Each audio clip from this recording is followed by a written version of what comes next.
pembahasan diskusi ini tentang pemerataan pendidikan. Nah, kita cari dulu apa itu pemerataan pendidikan. Mungkin ada yang ingin menyampaikan pendapatnya? Izin, Silakan. saya Paul Zendawan dari jurusan Pendidikan Bahasa Inggris. Menurut saya, pemerataan pendidikan ini adalah kesempatan bagi anak-anak untuk mendapatkan pendidikan dan keadilan untuk memperoleh pendidikan yang sama dalam ruang lingkup masyarakat.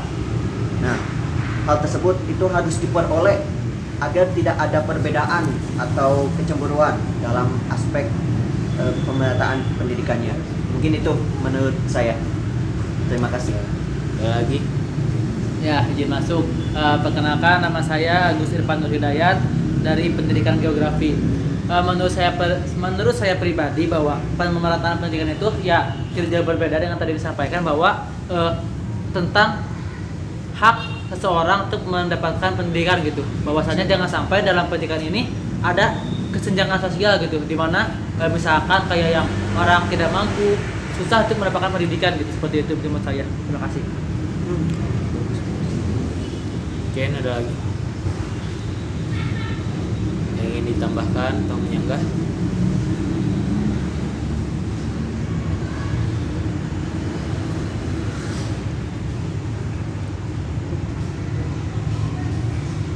Jadi ya mungkin kesimpulan pemerataan pendidikan itu semua bisa dikatakan semua orang ataupun ya dari jenjang kecil setara gitu kan mendapatkan pendidikan ataupun bimbingan, mungkin seperti itu. Dan langsung saja apa sih dampaknya gitu kan? Dampaknya jika tidak ada kesetaraan ataupun pemerataan dalam pendidikan maupun itu sekolah ataupun dalam hal apapun. Mungkin dari siapa ingin menyatakan dampak yang jika tidak ratanya pendidikan gitu, apalagi di Indonesia yang kita rasakan ataupun yang kita lihat? Mungkin izin Ya. pendapat saya, untuk dampak dengan ketidaksetaraannya pendidikan itu kita lihat dari posisi jumlah penduduknya. Kita kan jumlah penduduknya banyak, nah, dan hampir mayoritas itu banyak yang kurang mampu atau tidak mau mengikuti pendidikannya. Nah, yang ditakutkannya adalah kurangnya orang yang berpendidikan, kurang mau itu ada yang mau menjadi guru atau mau menjadi arsitek seperti itu yang ahli dalam bidangnya masing-masing. Jadi kebanyakannya yang kurang berpendidikan itu hanya ya pengen disuruh saja, yang pengen disuruh oleh orang yang di atas yang berpendidikan, apalagi kalau orang atasannya itu dari luar negeri ini, negara Indonesia ini, mau itu dari Singapura atau apa. Jadi takutnya itu mayoritas itu kurang berpendidikan. Nah, mungkin itu menurut saya. Baik, izin dari saya. Perkenalkan, nama saya Deli Wardana, saya dari Pendidikan Jasmani kelas C. Menurut saya, jika dilihat tolak ukurnya dari segi dampak yang dipengaruhi oleh faktor pemerataan tidak meratanya pendidikan, mungkin dampak yang lebih besarnya akan tertimpa kepada mungkin seorang guru, terutama guru honorer ya. Yeah. Karena memang pada dasarnya dari segi ekonominya saja ataupun pembagian gajinya saja, mungkin pemerintah harus lebih memperhatikan honorer di Indonesia, karena tidak semua, maksudnya memang sebagian besar memang guru honorer juga memiliki kualitas yang setara dengan guru PNS, dan mungkin dari segi keterlambatan pembagian gajinya juga agak sedikit tidak stabil, dan ya terutama untuk pendidikan yang memang di pelosok-pelosok daerah yang memang belum belum rata lah, belum juga banyaklah daerah yang belum terpendidik seperti itu. Mungkin dari saya seperti itu. Izin menambahkan, perkenalkan nama saya Muhammad Fauzan Azmi dari Pendidikan Sejarah NPM 222171006. Dampak dari tidak pemerataan pendidikan itu karena bisa juga dampak besarnya dapat merusak bangsa gitu kan, karena di dalam undang-undang pun kita memiliki hak, kita memiliki kewajiban juga, yaitu mencerdaskan, ikut serta mencerdaskan kehidupan bangsa gitu kan. Nah, bagaimana sih kita berkontribusi mencerdaskan itu? Dari pemerintah juga harus menyediakan ataupun memfasilitasi pendidikan dari tingkat rendah sampai mungkin ke perguruan tinggi gitu. Jadi setiap warga juga memiliki hak, tidak ada batasan usia ataupun kalangan, tidak melihat kulit yang berbeda ataupun pangkat yang berbeda, semuanya rata di mata pendidikan ataupun di undang-undang. Mungkin seperti itu. Saya izin masuk. Nama saya Arya Gempar Saputra dari Pendidikan Masyarakat. Kalau menurut saya sendiri, pendidikan itu jadi sentral buat bidang-bidang lain. Jadi kalau misalkan pendidikan ini berdampak kepada bidang-bidang lain. Kalau misalkan pendidikannya buruk, maka bidang-bidang yang lain akan berpengaruh juga. Nah, di masyarakat itu ada dibagi 3 klaster. Klaster tinggi, klaster menengah, klaster rendah. Nah, yang tidak dapat pendidikan kan kebanyakan di bawah.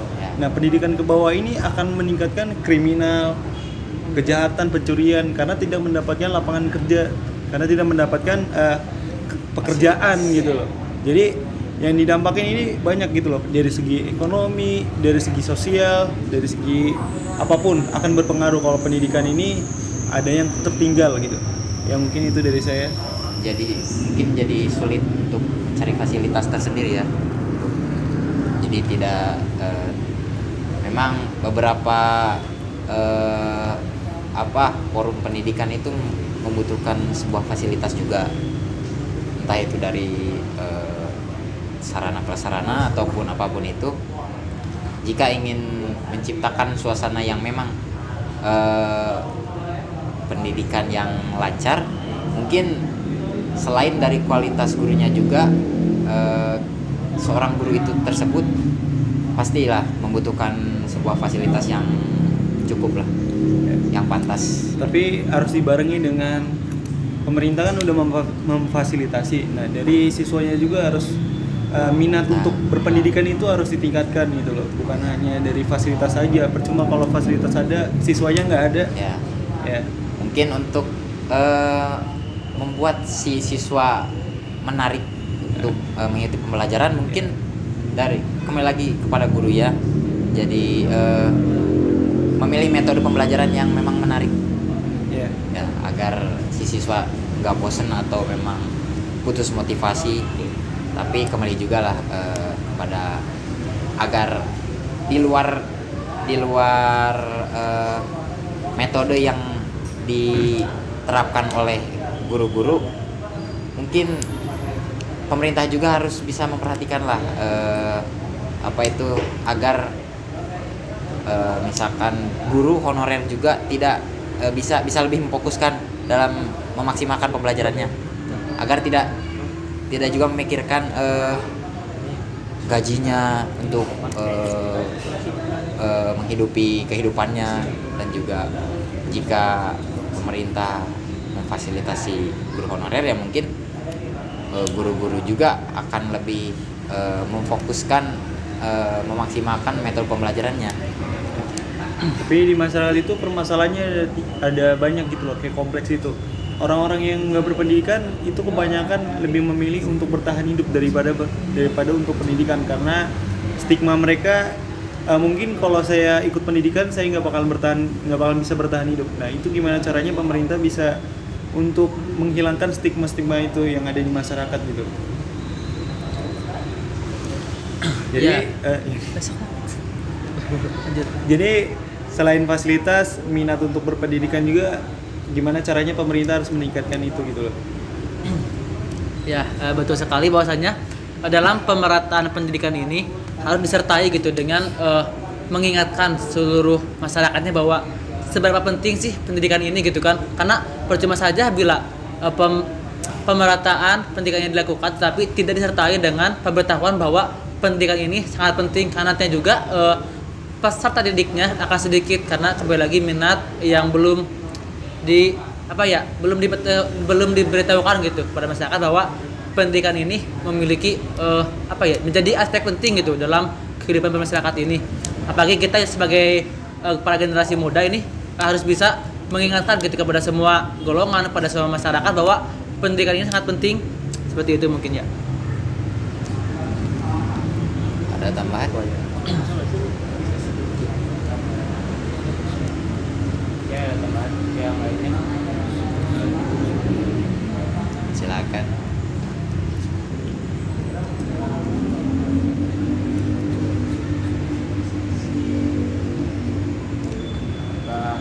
Lanjut saja poin. Nah, dari tadi kan kita sudah membahas pengertian dan juga dampak gitu kan yang diakibatkan dari tidak pemerataan pendidikan. Bahkan banyak sekali yang kalian ketahui ataupun di media-media yang kalian lihat di depan mata, yang bahkan yang kalian rasakan. Apa sih contoh dan seperti apa gitu kan yang dimaksud tentang pengertian itu teh, kayak misalkan contoh pemerataan pendidikan tuh kayak gimana, seperti apa, ataupun contoh kasusnya lebih spesifiknya itu yang kalian lihat ataupun yang telah kalian ketahui itu, mungkin berbagi cerita contohnya seperti apa. Ya, baik, izin bercerita. Baik, yang saya pahami kan bahwasannya pendidikan ini adalah hak bagi semua masyarakat, bagi semua orang gitu kan. Saya harapkan ya bahwa pendidikan ini diberikan merata gitu kepada semua orang.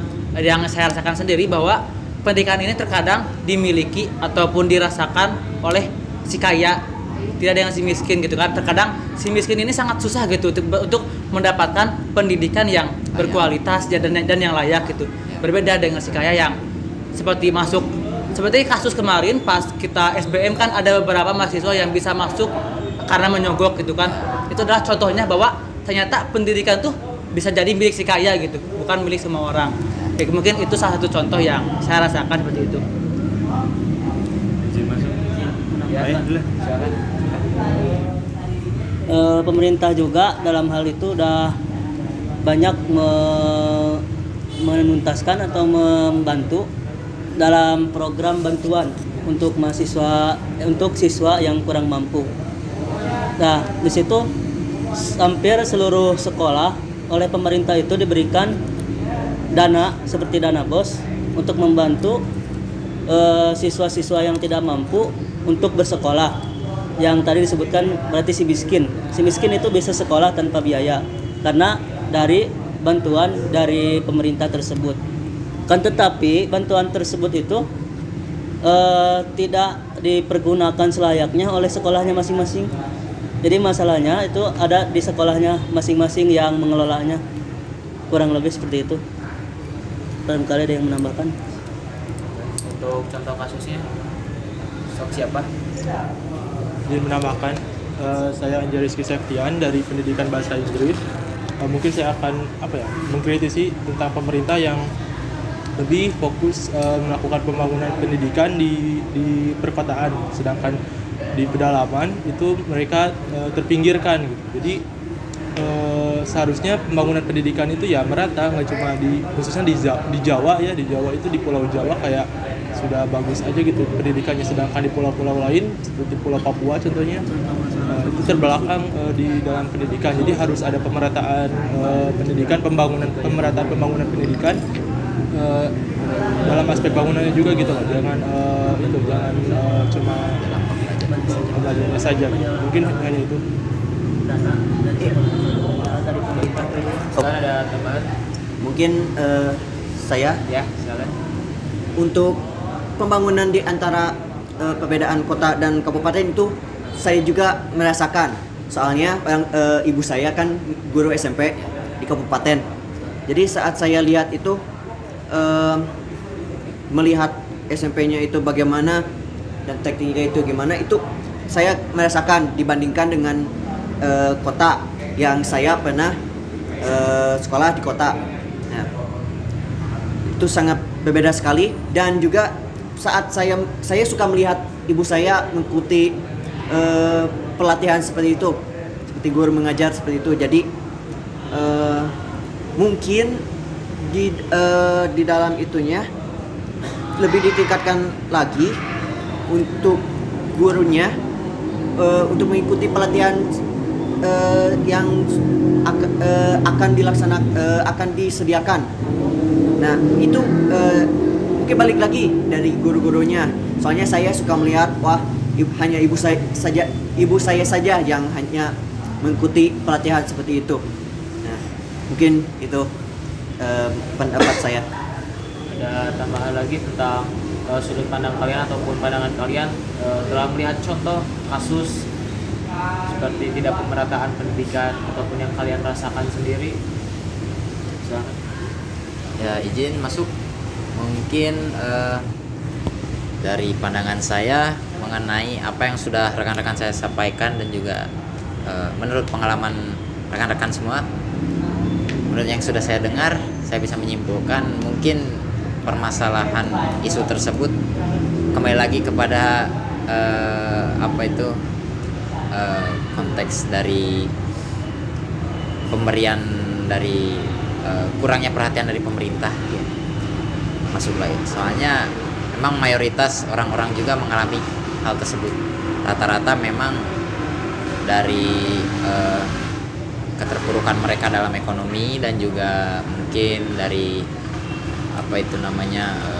setiap aspek yang memang berkaitan dengan pendidikan lah. Jadi tidak semua bisa masuk seperti itu. Mungkin itu pendapat saya, atau kesimpulannya memang ya seperti itu.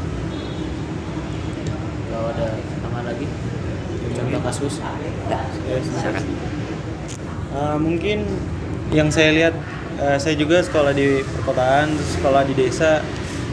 Pemerintah emang merata, cuman permasalahannya meratanya tuh beda. Jadi kayak misalkan saya pemerintahnya, saya ini ada kota sama desa, saya punya 100, saya kasih 50 semua. Itu kan pada kondisi awal kan ini tertinggal. Kalau kita bagi rata itu bakal tetap tertinggal gitu. Jadi ya seharusnya pemerintah lebih terfokus kepada desa saja dulu untuk merata dulu. Nah, baru kalau misalnya sudah merata pendidikannya baru kayak Lingkup yang lebih iya besar. gitu. Jadi konteks pemerataannya berbeda ya. Iya. Memang sudah rata tapi dari dari kebutuhannya memang Beda-beda. kuantitatifnya beda. Mungkin dari desanya itu harus ngejar pemerintah, harus ngejar yang kota gitu. Iya. Baik. Lagi?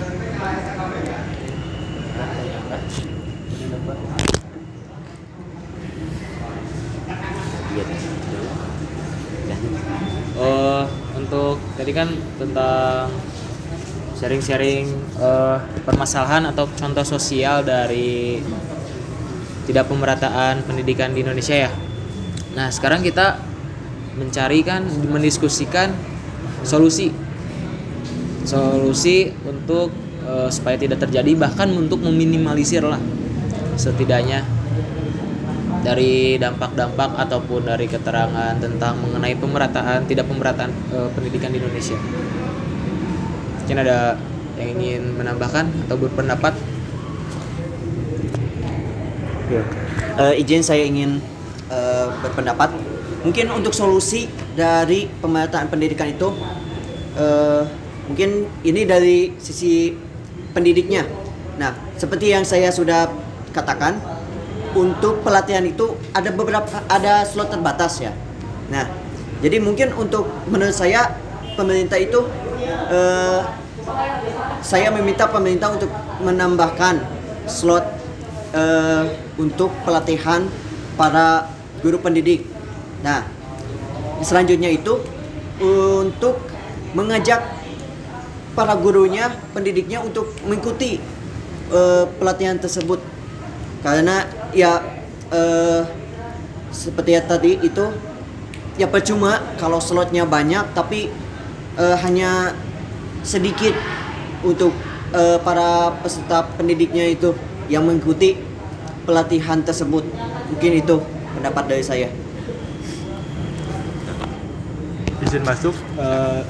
Kalau menurut pendapat saya, pemerataan pendidikan ini kan masalah yang sangat kompleks ya. Jadi harus ada gotong royong dari beberapa aspek. Dari pemerintah itu berperan sangat penting untuk membuat aturan-aturan untuk pemerataan pendidikan. Yang kedua itu dari tenaga pendidik sebagai apa ya, yang merealisasikan dari tujuan-tujuan pemerintah tersebut. Tenaga pendidik berpegang sangat penting dalam hal tersebut. Dan juga sebagai orang tua kita harus sadar akan pentingnya pendidikan. Jadi kita harus gotong royong bersama-sama dalam pemerataan pendidikan ini, karena ini masalah yang kompleks dan harus ada kerjasama yang kuat untuk pemerataan pendidikan. Mungkin itu dari saya. Saya untuk meningkatkan pendidikan, yang pertama itu dari tenaga pendidik sendiri. Karena dari pengalaman saya dari SD, SMP, SMK, banyak sekali guru yang, mohon maaf, oknum guru yang memakan gaji buta. Jadi kayak masuk ke kelas tuh cuma ngasih tugas, cuma materi, pulang, tidak untuk menjelaskan. Nah, itu sangat salah sekali. Seharusnya pemerintah mengeliminasi oknum guru yang kayak gitu. Kasihan di luar sana masih banyak yang ingin masuk ke sekolah tetapi terhambat karena masalah tersebut. Jadi saran saya yaitu mengeliminasi saja, karena kasihan juga yang mau guru-guru yang baru juga kan, regenerasi per tahun juga ada pasti yang menjadi pensiun, yang baru masuk kan ada lah gitu. Mungkin segitu. Saya mau nambahin nih. Yang tadi udah disampaikan, kualitas guru yang tidak merata itu emang saya juga merasakan kualitas guru yang berbeda-beda gitu loh. Jadi seharusnya pemerintah menseleksi lebih ketat gitu loh. Kayak guru itu seperti apa gitu loh. Kayak kualitas guru mau seperti apa gitu, harus diporsir lebih tinggi gitu loh. Kualitasnya harus lebih bagus dan dengan dibarengi dengan tunjangan guru agar banyak yang lebih minat untuk menjadi guru. Karena yang saya lihat tuh profesi guru ini profesi sisaan gitu loh. Ya. Jadi kayak orang-orang yang nggak pakai di dunia lebih tinggi itu pasti jadi guru gitu loh. Yang saya lihat gitu loh. Banyak yang cerita guru juga gitu. Kemudian kalau kita dari siswanya, mungkin pemerintah harus lebih memperhatikan tentang apa ya namanya, target siapa yang harus dikasih tunjangan gitu loh, siapa yang harus dikasih fasilitas yang bagus gitu loh, siapa yang harus dikasih kayak misalkan KIP gitu loh, harus lebih memperhatikan. Karena yang saya lihat tuh banyak orang-orang yang seharusnya nggak dapat malah dapat, dan sebaliknya gitu loh. Iya, salah sasaran. Harus lebih selektif dalam sasaran untuk siapa yang harus dikasih gitu loh. Mungkin harus diperhatikan hal-hal yang seperti itu gitu loh. Ya, mungkin itu aja.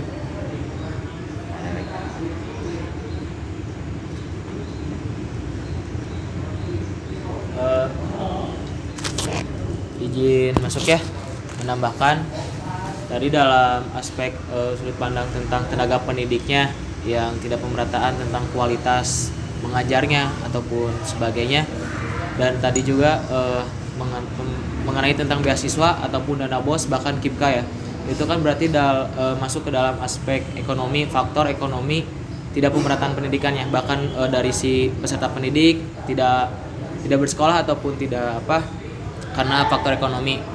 Dari situ kan bahkan si pemerintah menyediakan ataupun membuka kayak beasiswa ataupun dana-dana bantuan lainnya, ataupun bahkan dari instansi lain, misalkan dari beasiswa dari bank ataupun instansi luar. Nah di situ bagi peserta didik yang mendapatkan dana bantuan seperti itu juga harus memanfaatkannya dengan baik, tidak menyalahgunakan.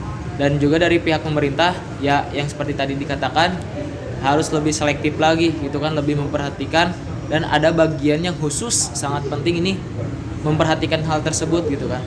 Dan juga pemantauan bagi para penerima si penerima dana BOS ataupun bahkan KIPKA itu. Jadi tidak semena-mena, soalnya kan itu yang penerima beasiswa ataupun dana KIPKA itu tanggung jawabnya besar. Kita belajar, kita belajar, kita menimba ilmu gitu kan, tapi dibiayai pemerintah. Kan dana pemerintah itu dari siapa? Dari masyarakat di luar sana yang mengharapkan kita itu yang berguna bagi masyarakat ke depannya, itu yang menjadi tanggung jawab. Jadi bukannya bahkan bangga ataupun senang, bahkan itu malahan beban, bahkan bencana itu yang kita dapat amanahkan dari masyarakat melalui pemerintah dan disalurkan ke kita. Mungkin seperti itu. Karena ada tambahan lain. Oke, dicukupkan untuk diskusi mengenai pemerataan pendidikan, untuk permasalahan pendidikan yang ada di isu pendidikan yang ada di Indonesia. Mungkin sekian dan terima kasih. Wassalamualaikum warahmatullahi wabarakatuh. Waalaikumsalam warahmatullahi wabarakatuh.